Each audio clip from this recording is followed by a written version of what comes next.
Hello everyone, welcome back to my class bersama Ibu Tasya di sini. Selanjutnya, kita akan membahas fenomena iklim global yang identik dengan fenomena El Nino dan La Nina. Ada yang tahu apa itu El Nino dan La Nina?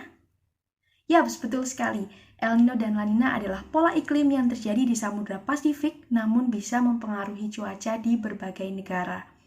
Pada dasarnya, El Nino dan La Nina merupakan perubahan suhu muka laut menjadi tidak normal di beberapa waktu. Oke, pertama terjadinya El Nino disebabkan oleh meningkatnya suhu perairan di Pasifik Timur dan Pasifik Tengah yang mengakibatkan meningkatnya suhu dan kelembapan pada atmosfer yang berada di atasnya. Peristiwa ini akan memicu pembentukan awan yang dapat meningkatkan curah hujan pada kawasan tersebut. Dengan adanya peristiwa peningkatan suhu dan curah hujan di daerah Pasifik Timur dan Tengah yang telah saya sebutkan tadi, maka akan mengakibatkan hal yang sebaliknya di Samudra Pasifik bagian Barat, yaitu tekanan udara di Pasifik bagian Barat akan cenderung lebih tinggi, sehingga menghambat pertumbuhan awan di Laut Indonesia bagian paling timur atau bagian terdekat Indonesia dengan Samudra Pasifik bagian Barat. Dan tentunya akan membuat intensitas curah hujan menurun secara tidak normal di beberapa wilayah di Indonesia dalam kurun waktu 4 tahun sekali.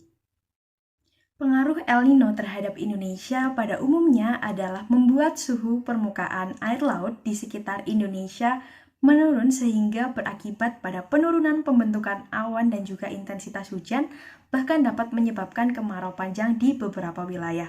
Di sisi lain terdapat dampak positif juga loh atas fenomena El Nino ini, yaitu kandungan klorofil A pada lautan Indonesia cenderung akan meningkat ketika fenomena ini terjadi. Kandungan klorofil A yang meningkat ini berarti akan meningkatkan pasokan makanan di lautan Indonesia yang tentunya akan meningkatkan jumlah sumber daya laut, terutama perikanan yang ada di sekitar perairan Indonesia. Sekarang kita akan bahas kebalikannya dari El Nino yaitu La Nina. La Nina dapat terjadi karena adanya penurunan suhu di permukaan laut pada bagian barat dan bagian timur Pasifik.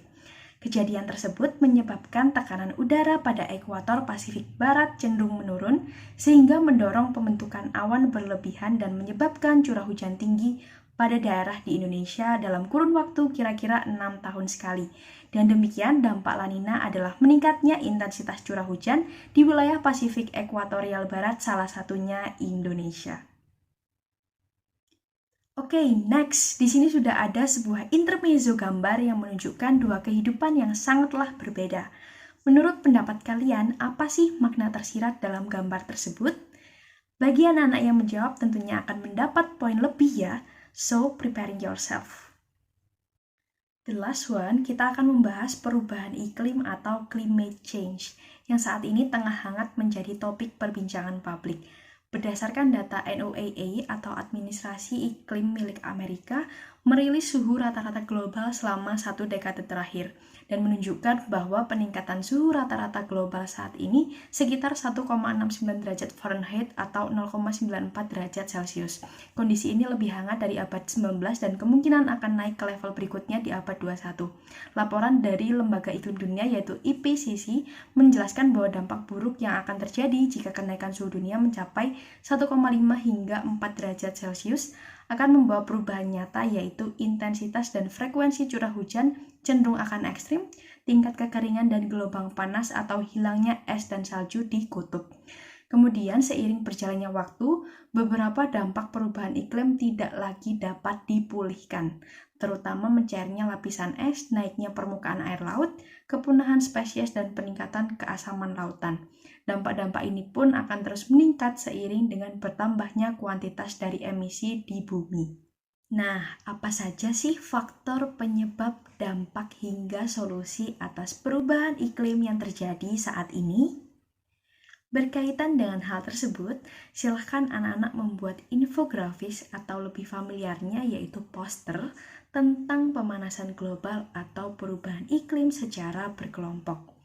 Setiap kelompok isinya 2 anggota dan 1 ketua.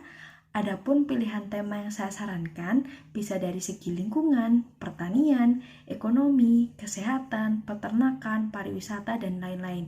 Bebas, silahkan pilih salah satu saja. Nah, contoh nih kelompoknya Agus milih tema lingkungan. Nanti silahkan dirinci mulai dari ancaman perubahan iklim terhadap lingkungan itu apa saja, dampak perubahan iklim terhadap lingkungan itu bagaimana, faktor penyebabnya apa, hingga solusinya atas problem tersebut itu bagaimana. Namun apabila anak-anak ingin menambahkan dengan data-data kuantitatif atau kualitatif lainnya juga dipersilahkan. Pokoknya silahkan mengembangkan infografis ini sekreatif anak-anak.